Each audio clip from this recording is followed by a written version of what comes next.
Larry Anglisano reporting for Avionics News, a publication of the Aircraft Electronics Association, and a good resource for avionics and maintenance shops. Now, cabin connectivity was a big topic at this year's NBAA-BACE event in Las Vegas. Two standouts were Starlink and Gogo.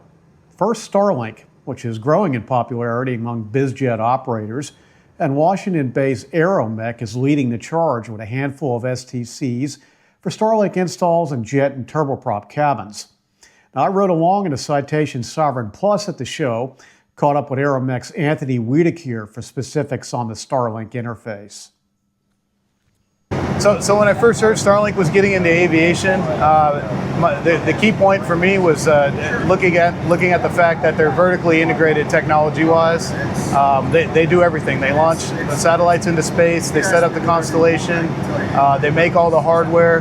And that type of vertical integration allows for technology advancement. And when we realized that was the case, that was certainly a company we were interested in working with. And so today, fast forward 3 years, we have 8 Starlink STCs on business jets, mostly the Citation models.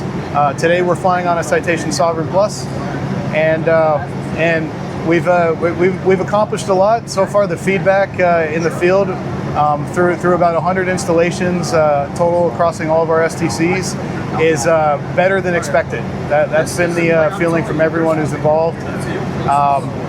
Regarding the installation, usually a downtime is about 2 weeks. If you have interior out, it can be shorter than that.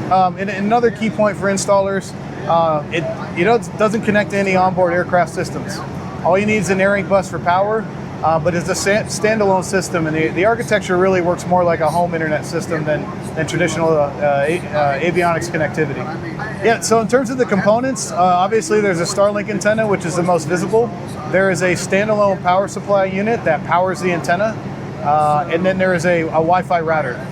Some of the installations also require a power inverter, and some do not. And so that's another LRU in the cabin. The PSU router and inverter are all cabin LRUs, and normally we place those in areas where obviously they're not visible. But one key point is router placement for Wi-Fi performance overall.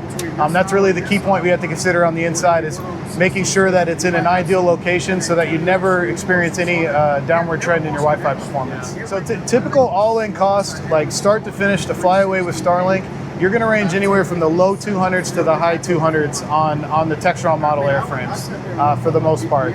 Citation latitude and longitude pricing isn't quite known out there yet. Something like a Sovereign, you're probably looking at mid 200s in most shops. So in terms of AeroMech right now, we are looking at doing the Hawker 800, 900 series Starlink STCs, but we're doing that, of course, in partnership with Textron. Textron will have more news on that as it becomes available. And of course, really the push now is to look at other airframes that don't have Starlink available and continue to bring this technology to the market. And I also spent some time over at the Gogo booth at the show and talked with Christopher Moore about the latest Gogo broadband solutions. So the big news at the show is our Galileo service along with 5G. These are our Galileo antennas. This is the FDX and the HDX. We have the FDX flying on a Challenger 604, and that's down at Harry Reid International. We've got 2 flights a day, which is super exciting. That system's delivering 195 by 30 megabits and really great customer experience. Standard Aero have just done the STC for the 604 for us. We've got 2 STCs on the FDX, and we're rolling out more on the main platforms. So that's kind of like the premium speed product that we have. This is all LEO connectivity, so LEO satellite connectivity. And this is the HDX, which we have 19 STCs on. And that's flying on all sorts of airframe types. So that's really kind of like a 60 plus megabit service. And we're really excited about that as well. And also it enables getting down to airframes that normally wouldn't be able to have this level of connectivity. If you look at our tail mount solution at the end, that is plain simple KU. That actually goes in the tail of an aircraft. So if you think of a lot of CJ3s, and smaller airframes, a PC-12, a PC-24. They don't have the tail space for that type of technology, which is geo satellite. So really the HDX and the FDX really is a game changer for the amount of aircraft that now can have high broadband capability. We're also the only company with a LEO service of this size. So that really opens up that market opportunity, not only for Gogo, but for our customers in making sure that we can deliver true broadband. And then on our air-to-ground side, our next generation air-to-ground solutions with 5G, that delivers a 50 to 80 megabit service. So if you look at that beautiful Vision Jet as you walk into the show, we can deliver a 50 to 80 megabit service on that Vision Jet, and that can fly anywhere in the country.